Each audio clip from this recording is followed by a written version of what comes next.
Debug.9, within Lacuna's Emerald Coast, the invasive forest city, there is small space nestled away. A unique, dreamlike place that emerged at an intersection between areas with cherry blossoms in full bloom. It can't be visited under normal circumstances, and if not for the game, behaving unusually as if bugged, it might have been years before anyone had found it and fixed it. Its very existence seemed coincidental, but that goes even more so for its visitors. The first was Digimon, a knight of salvation, who came to Lacuna from another world by accident. Realizing that the space was safe from Lacuna's poison and the eyes of the administrators, Digimon established it as a sanctuary for Digimon with nowhere else to go. The second was a player who triggered a bug purely by chance, but it wasn't just any player. She was a debugger, a member of a team who helps keep Lacuna safe and secure. Digimon's resentment of humans led to a battle, which she won, and the two of them ended up becoming friends. Now that Digimon Liberator's administrative authority has since been rewritten and Lacuna is in the hands of the debugging team's special consultant, Unchained, the sanctuary serves as the debugger's base of operations while they strive to set things right. It's hard to shake off the feeling that too many pieces fell into the right place here. It can't have been a coincidence. Was it somehow inevitable? Perhaps there is an unseeable, unyielding force of justice that caused that debugger to come across the sanctuary that day. That was what was going through the mind of Huckman, a steely white mini-dragon. It shook its head.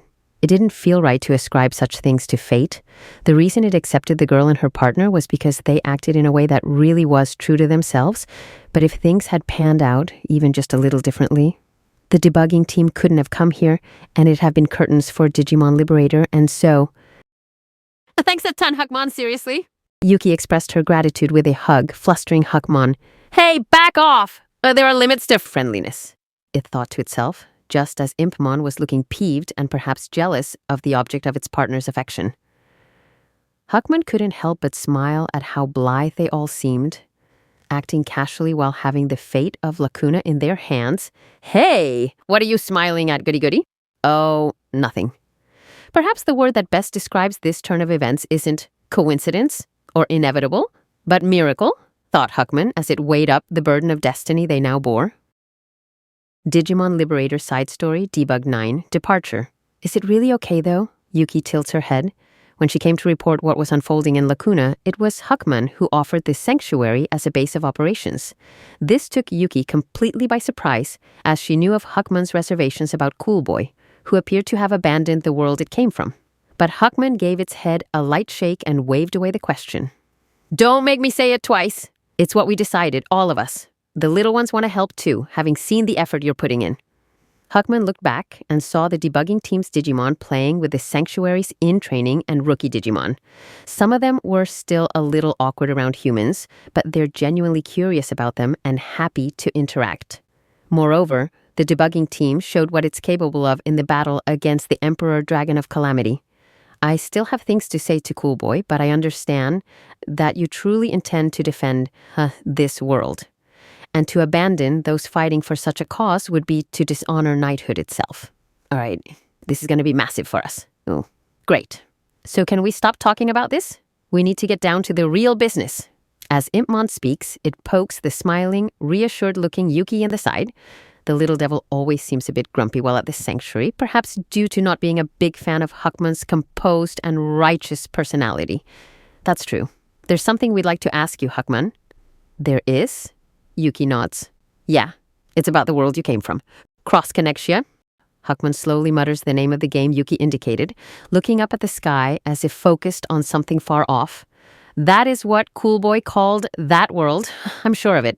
That's where I was before I came to Lacuna. I thought as much. So Cool Boy is trapped in that world? That's what Yao said, and she's a pretty high-up member of the team. When Yao told Yuki that there was an MMORPG predecessor to Digimon Liberator, the first thing that came to her mind was Huckmon. But then that's a good thing. Cross Connexia ended up never being released as a game, but that was because Lacuna was discovered. Yao said that the plan was to remove the poison in Lacuna and make it a habitable environment for Digimon. Then Digimon from Cross Connexia could come. Well, I guess that makes sense. Cool Boy hadn't abandoned Cross Connexia, as Huckman had worried. Yuki did feel like they should have let Huckman know, but maybe they just didn't want to get hopes up. Well, it is true. Cross Connexia isn't that big of a world. It makes sense that he'd prioritize Lacuna's maintenance in order to be able to help more Digimon. I'm not going to say that I have no grievances whatsoever here, but for the time being, I'll put my suspicions to rest. Hearing that, Yuki breathed a sigh of relief. However, Huckman then continued on. But what was that Digimon that attacked us? Oh. Surprise escaped Yuki's lips. After Coolboy stopped visiting Cross Connexia, it was attacked by a mysterious Digimon. Huckman, evolved into Jessmon, just about succeeded in driving it away, but ended up being sent to Lacuna as a result. It was a mechanical Digimon, one that you'd never seen, which is strange, given my role as guardian of our entire world. Anyway, if it wasn't sent by Coolboy, then what caused its attack? Is there any reason to think it was anything other than one of Unchained's Digimon? You might be right, considering Unchained's deviousness. Still, what could have been the objective? How would I know? Impmon rapidly rebuffs the question, and Yuki gasps. So, let me get this straight, Huckmon. There was a certain Digimon you were protecting in Cross Connexia, right? And that was also a Digimon you'd never seen before. Yep, a beast Digimon, wasn't it? Seems plausible that it could have been the attacker's target. Well, I suppose I should tell you that Digimon is essentially the god of Cross Connexia. God? That's right. Huckman looked Yuki straight in the eyes as it spoke. Its name is Dalphomon. Dalphomon, a god residing in Cross Connexia. Huckman and the others were originally from the digital world, and they had never seen that kind of beast Digimon before. An extremely powerful yet totally gentle Digimon, and as it was clear that its presence was what was maintaining the world's balance, I took it upon myself to protect it. Then it really is that powerful? It is. And now that Unchained has taken control of Lacuna, they might target Dalphomon again. That's legit scary! We gotta help! Yuki unconsciously rises to her feet. Seeing this makes Impmon let out a sigh. Hey, our mission is to rescue Coolboy and Zenith, or did you forget?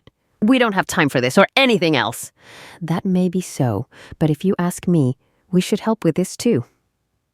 I'm not surprised to hear you say that, Yuki. Huckman softly says this with a happy look on its face. It smiles at Impmon and continues. And I would deeply appreciate it if you could check on Dalphomon. However, I have some words of warning. Oh. When I fought to protect Dalphomon last time, I didn't do it alone. I had help. Naturally, given your teamwork skills. My allies were reliable, but to be frank, they're the stubborn type. I imagine they believe even more firmly than I did that humans betrayed us, and are even more resentful. Wait, if that's the case, Huckman nodded to Impmon, whose eyes widened.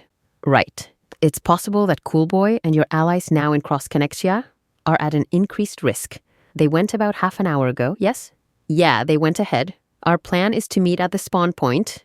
Time doesn't pass the same way in Cross Connexia as here.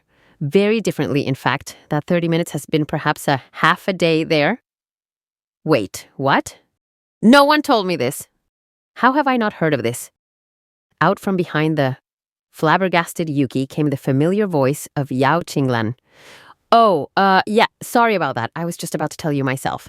But they're all super tough. They're sure to be fine, right? Well, in any case, let's join back up with my teacher and the others. After getting Yao up to speed about Huckman and the sanctuary as she was leaving, Yuki thrust her finger up towards the sky. Before Winier's group entered Cross Connexia, Yao had let them know that time passes more slowly there. However, amid a series of urgent events, Yao had forgotten to inform Yuki. But, as Yuki considered it now with more composure, she realized it wasn't necessarily bad news. It means there is effectively more time to search for Coolboy. She's anxious about the Digimon protecting Dalphomon, but Winier's group are all highly capable. It's not likely that they'll be defeated easily. Still, something feels kinda ominous about this. We'll probably be all right. Don't be so relaxed, Yuki. If we mess this mission up, it could be the end of Lacuna. You do realize that, right? Of course I do. This is an all-important mission, and failure is not an option. Then why do you look like you're enjoying this? Facing Impmon and its look of dissatisfaction, Yuki lets out a laugh. Yuki! I'm serious. It's a new world with Digimon we haven't seen before, and we have no idea how this is all going to play out. You're totally right, and that's exactly why it's going to be so much fun. I can't even. I just can't. Impmon shrugs its shoulders at Yuki as if astounded by her response, but also seems to inwardly agree with the sentiment. That floating-like sensation you always get when you log into Digimon Liberator. It's as if Yuki, the mind, has been separated from Yuki, the physical body. It kind of feels the same as always, but also a little different, she thinks to herself, eyes closed.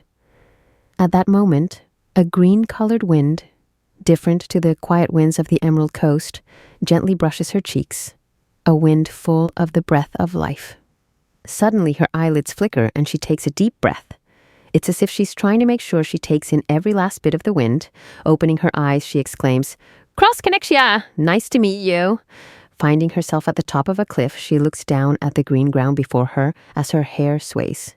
She's never seen anywhere in Lacuna that looks like this. Yapping again already. Hearing the voice coming from below, she looks down. All set. Can't set out on a new adventure without your trusty partner, can you? She remembered someone saying that. Everything's perfect. The wind is lovely. My partner is by my side. And I just look so freaking cute today. Impmon! Time to get things started. Yugi! This is a cliff. This isn't safe. And so, breathing together as if one body and mind, they set out on this new adventure in a strange land.